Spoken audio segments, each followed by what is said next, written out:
rentre un peu dans le technique, mais selon la réglementation, une pièce chauffée, c'est soit une pièce qui dispose d'un système de chauffage fixe, soit qu'elle soit en ouverture directe, par exemple avec une embrasure de passage, sur une pièce qui elle-même est chauffée avec un système de chauffage fixe.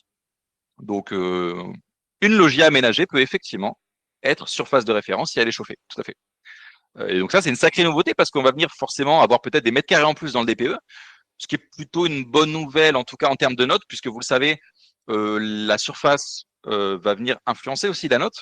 Et c'est vrai que très souvent, plus la superficie est grande, plus le DPE est assez clément. Donc c'est plutôt une bonne nouvelle. Après, ça dépend des cas, bien sûr. Euh, Surface de référence, mais pas carré, c'est ça? Alors, surface de référence, oui, pour la loggia aménagée, mais pas boutin. La carresse, c'est encore autre chose. La carresse, on va pas parler du tout de pièces chauffées, on va plutôt parler de pièces privatives. La question, c'est est-ce que la loggia appartient au propriétaire? Est-ce qu'elle fait partie de ses lots privatifs? Si par exemple, dans son lot numéro 1, c'est marqué chambre, cuisine, loggia, à ce moment-là, la loggia est carresse. Sinon, elle n'est pas carresse, elle est souvent une loggia, la plupart du temps, c'est partie commune à usage privatif, un petit peu comme un balcon.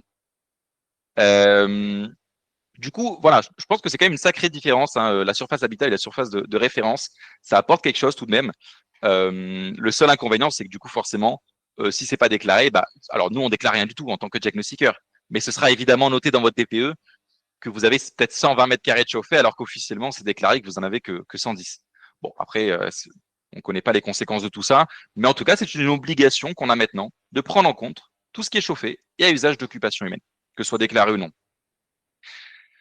Deuxième grande nouveauté, je pense que là, pour le coup, tout le monde en a entendu parler, c'est les fameuses superficies de moins de 40 mètres carrés